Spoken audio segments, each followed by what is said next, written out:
With spring here and many of you staying at home, what better time to build this raised bed planter for flowers or to grow your own vegetables? And I've got free plans available for this planter, but for now, let's jump into the build.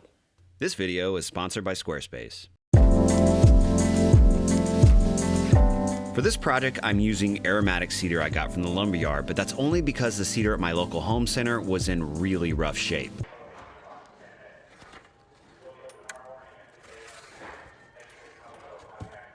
Whether you decide to use cedar or pine or something else, the majority of this planter is made using 1x3 boards, and I'll have a complete cut list for you in those free plans. That said, I had to mill this cedar by cutting my boards to a more manageable size.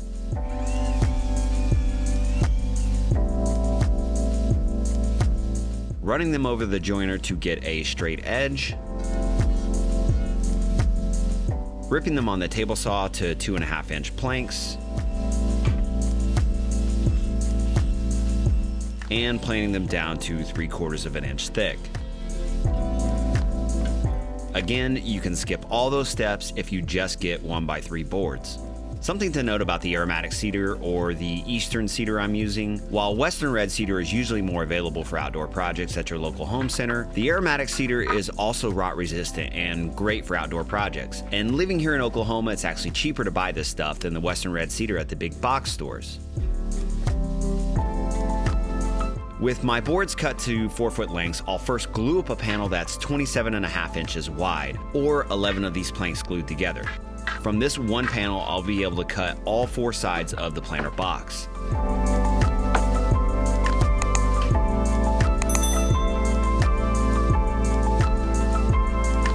I'm going to glue up 2 sets of 2 boards along their face, and that'll create the 1.5-inch thick blanks that will become the legs.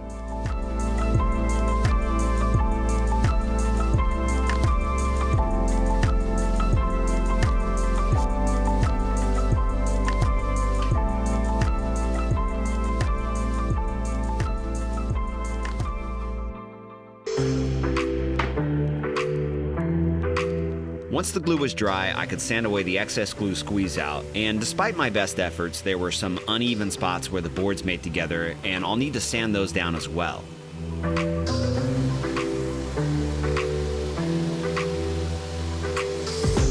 Now I can cut the 4 side panels from this one large panel glue up, and I marked out the height of that first panel. I'm going to use my track saw to cut these panels, but a circular saw and a straight edge work just as well here.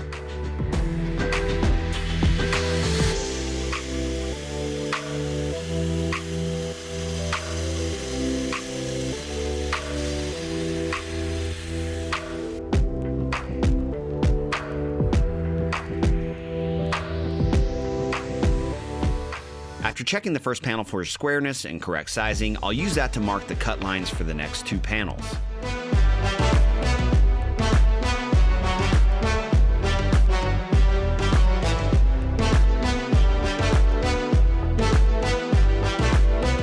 One of those 3 panels then gets cut into shorter side panels, which I did this over on the table saw.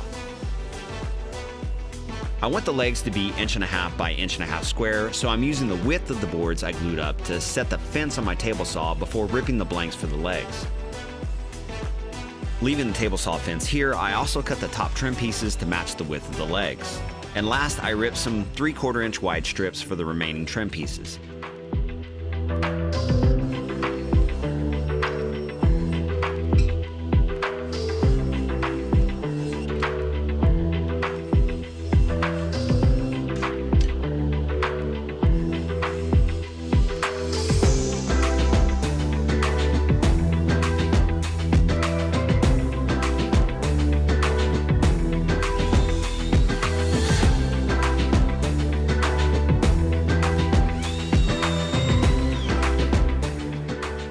Next, I cut the remaining top and bottom trim pieces for both the long and the short sides.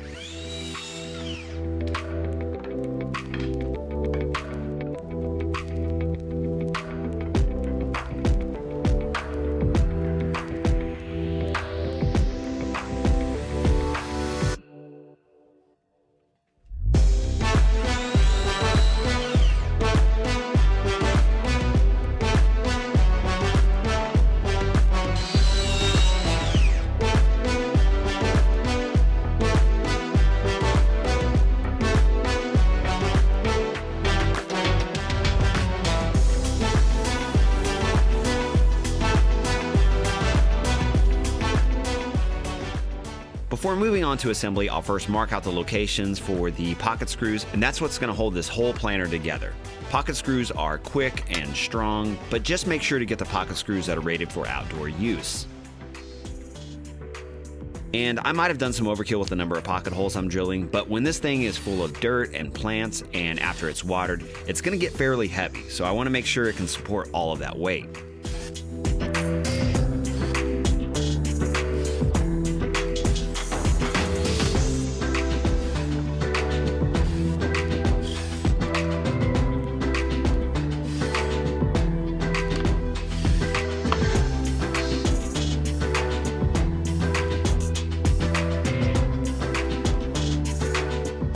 Before assembly, I like to glue up my panels and let them sit for about an hour, or long enough for that glue to set, which helps prevent those panels from slipping when driving in the pocket screws.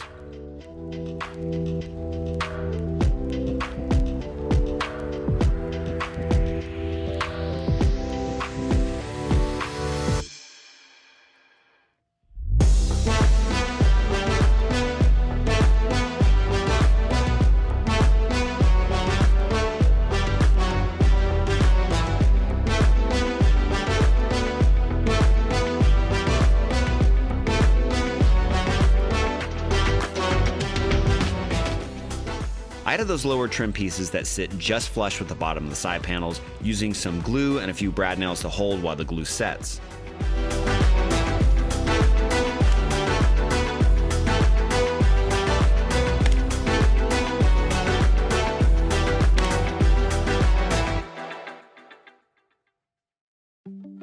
Okay, the glue has had a chance to set a bit, and now I can start driving in all those pocket screws.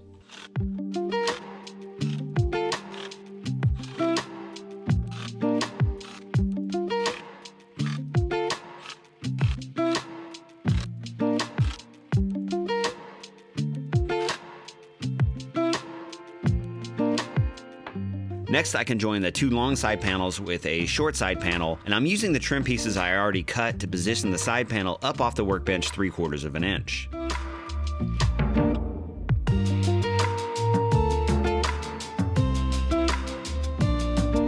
I clamped everything in place and drove in more pocket screws.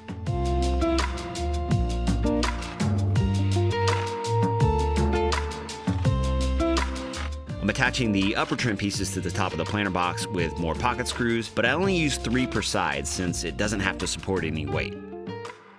I flipped the planter over and repeated all those steps for the second short side to finish construction of the box.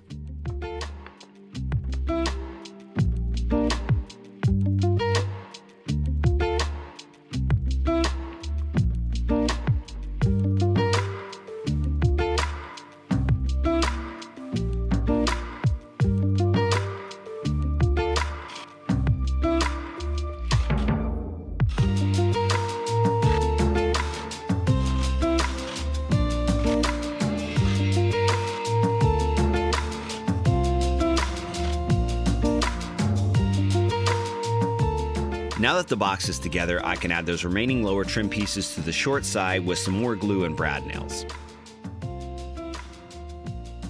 I went back and forth on the design of this planter about 50 times, coming up with all sorts of super complex designs and patterns. And what I finally landed on was this simple yet clean modern design of accent strips evenly spaced in descending lengths from bottom to top. So that bottom strip is 25 inches, the next one up is 20, then 15, and so on.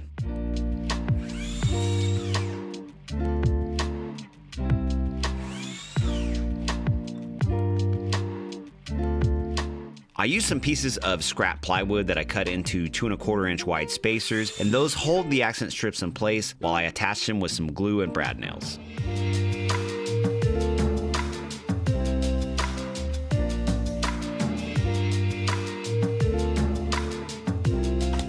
The design is going to wrap around one side with a similar pattern of descending lengths of the accent strips.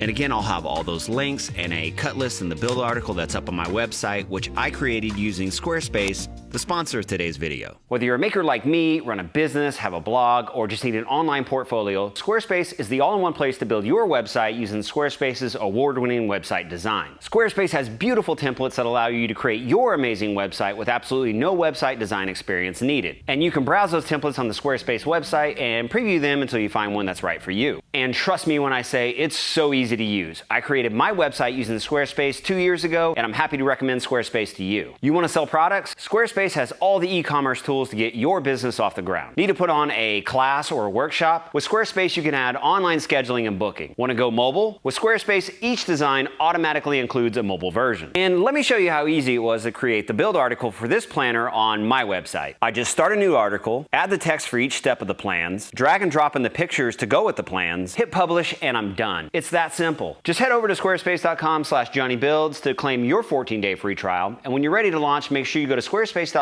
and use code JonnyBuilds to get 10% off of your first purchase of a website or domain. Thanks, Squarespace.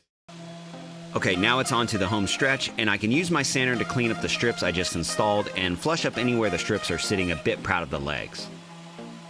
To fill the holes left by the brad nails, I mixed up some wood glue and sawdust to make a homemade cedar wood putty.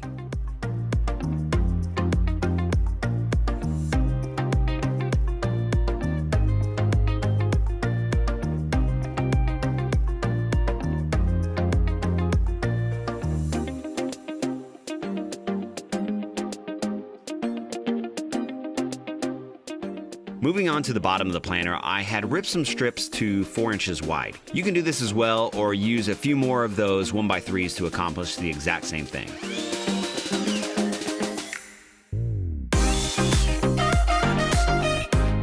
After cutting planks to fit the bottom opening, I added some more pocket holes that I'll use to attach them. I added in the first bottom plank and clamped it into place while I attached it with some pocket screws.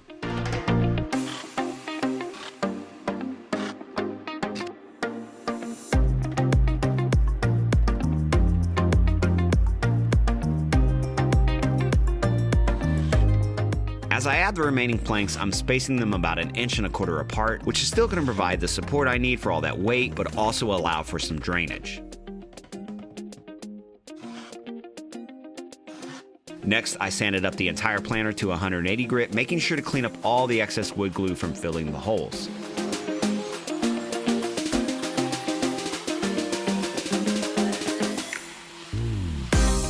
For finish, I'm using Total Boat's Halcyon Varnish, which is going to further protect the cedar from moisture and UV, but still show all of those really nice purples and reds and pinks of this aromatic cedar that I used. I brushed on 3 coats with no sanding in between coats, which not having to do extra sanding is always a bonus.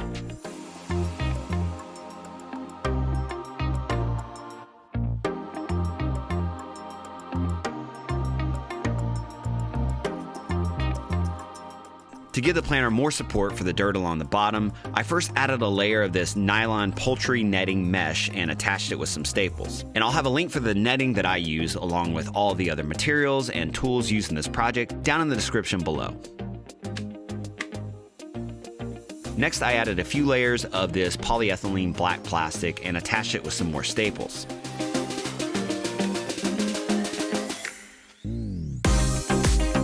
After putting in the first layer, I trimmed away the excess and added a second layer of plastic that's going to provide extra moisture protection and also just make it look better.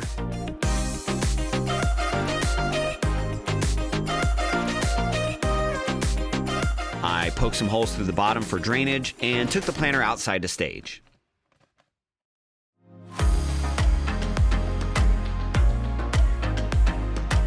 Now, I definitely don't have a green thumb, but I'm totally digging the combo of flowers and plants that I picked out here. And like I mentioned in the beginning of this video, this raised planter bed is also perfect for growing your own vegetables in a compact space if you don't have the room for a whole garden.